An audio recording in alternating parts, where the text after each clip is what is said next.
Dali lang ito, ano? Actually, I was given about 10 minutes lang for this video vlogging presentation. Alam nyo, napansin ko lang kanina yung kumatayo. Salamat na lang at may icebreaker, na-break yung nervous ko. At saka, napansin ko rin, yun, kumatayo din ako noon eh. Teenager pa naman ako, na may president. Hindi na kaya ng tuhod ko. Okay. Alam niyo naman, pero ngayon, multiplex na, iba-iba na.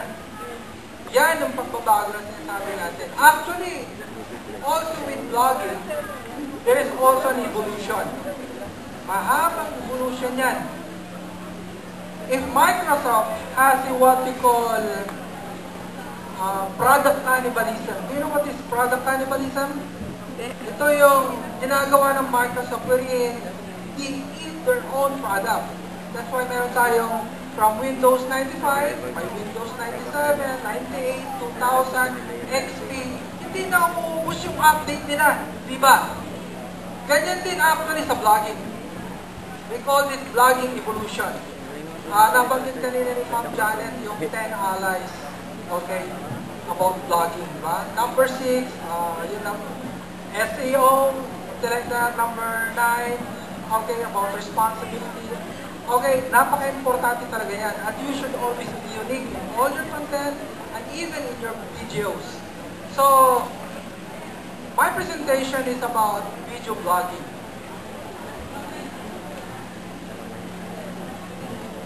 So, before I'm going to start with video blogging, I would like to introduce myself.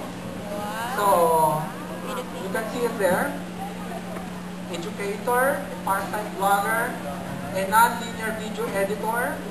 Okay, gumagamit ako ng mga Movie Maker, Microsoft Movie Maker, something like that. As we go on, Adobe Premiere, Photoshop, and maybe Flashback Player Pro.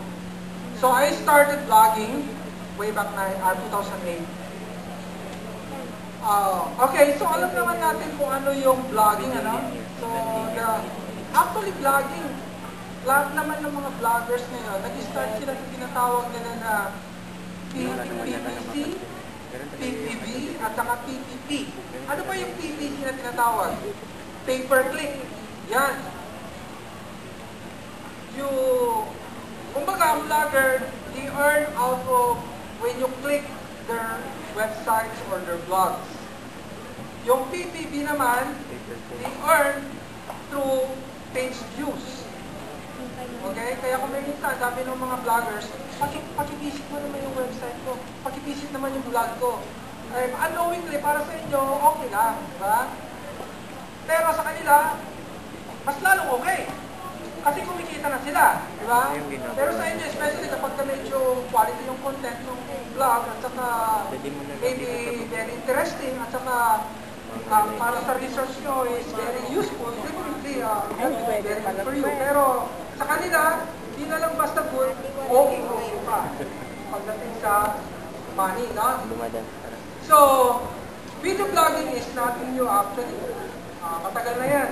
Wala pang YouTube, mayroon na video blogging. Nagkaroon na tinatawag na use of video blogging nung nagkaroon tayo ng mga high-tech na mga gadgets, diba? Noon, makakapag-video vlog na makakapag-video camera. Pero ngayon, kahit sa mga cellphones natin, mayroon ng video, okay? Mataas pa yung mga resolutions itong mga video na ito. Automatic, pagkatapos mo makapicture sa cellphone mo, ano ginagawa natin? Upload ka agad sa YouTube. Yan. Okay, actually video blogging has revolutionized, especially in the Philippines, with the, do you know Cook's Glue? Yeah? Yung babae, the happy sleep na tinatawag. Okay? So, I'm going to show you a video of happy sleep.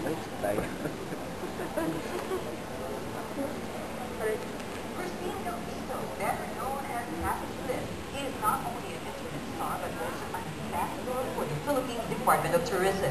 She recently returned from the Philippines and she urges Phil-Ams like herself to discover their heritage in their home country. More from Steve Angeles. go to youtube.com. YouTube. Yeah, YouTube. The virtual world knows Christine Gambito as Happy Slip, one of the most watched people on video networking site YouTube. Gambito uploaded her first sketch video 2 years ago, hoping her comedy can make enough money to be a stay-at-home mom. And her plan worked. YouTube pays her to do what she loves. I can't really wrap my mind around. Hanggang doon lang muna, kasi medyo limited yung time natin. Mayroon pang dalawang magte-testimony. Yan, si Christine Gambito. Okay? And paano ba gumawa ng videos? Well, kailangan mo ng video camera. Kung wala ka ng video camera, you can use your cellphone na may video application, video capability. At syempre, aside from that, syempre may mga ibang mga part dun sa video mo na medyo may censored siguro o hindi mo kailangan dapat isama. So, kailangan mo na i-edit yung mga yan. So, you need a software also. So, some of these softwares, you know already the different types of video, no? Yung mga yan, video files, video format, like AVI, MPEG, Windows Movie Video, MoveFile, RM, ASM, at saka FMV. This is the most popular na video type o format. So, these are the very user-friendly na video software, video application software like Magic Movie. Okay? What else? This is the example of how did I use the Movie Maker sa PSU. Napakasimple lang. Pictures lang yung mga yan. Ginawang slide. Tapos kinonvert ko into a video file. What else? Ito mga to. Gawa. Ayan. That is an example of my Magic Movie Edit Pro. In-edit. Then na-upload sa YouTube. Okay, sa PSU yan, di ba? Ayan. Next. So ito naman ngayon yung pinagkakabalaan ko ngayon kasi educator nga ako, nagtuturo ako ng computer-aided instruction, KAI. So, This is KAI 101. I'm going to teach you to create KAI programs using AutoWare. kapahay lang yan ginawa. An AutoWare software, my folder. Pagka nakikita pa yung mga aparador dyan kung paano. Software. So this is how to use AutoWare, install, something like that. So as you can see, I'm Okay?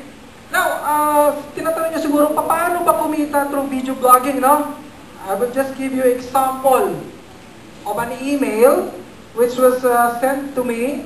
Medyo pakikita lang ng konti. Actually, this is a $20 na video post o blog post. Okay? So, nakalagay doon.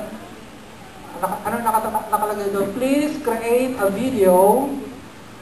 Okay, there. Where was that? Create a video about, okay, please create a good video article on your blog about the online casino. Nako, hindi ko naman sinasabi na mag-casino kayo, ano? But this is what the advertiser wants us to promote their sites. Okay, and create a video. Kasi actually, ganito ngayon. Ang mga advertisers, gusto nila is yung magkaroon sila ng tinatawag na real contact with the blogger mismo. Hindi na nila pwede yung, nagkikita lang sila through email o nag-uusap lang sila through email. Gusto nila ngayon magkaroon sila tinatawag ng direct contact. Makilala nila mismo yung advertiser para mapagkatiwalaan nila, di ba? Kasi maraming mga project pa na darating. So something like that, this is a $20 na article. Okay, look at that one. A video blog which is worth $20. Okay, next. So this was the video blog that I created. Hindi na i-play kasi picture na lang na kinapture ko. And this is already a $20 worth na video blog. Then for ni Bill Gates, para sa mga educators na nandito, ako, teachers ko, sabi ni Bill Gates, educators who embrace PC as a new teaching tool and learning tool will be agent of change. Okay? So tayo na gumagamit ng technology, okay, is an agent of this change that we're doing, that is happening right now. Okay. So I will not discuss further my PowerPoint because there's still a lot of presenters who will be presenting to you right now. So, thank you very much from Luzon Vloggers. Okay, thank you very much.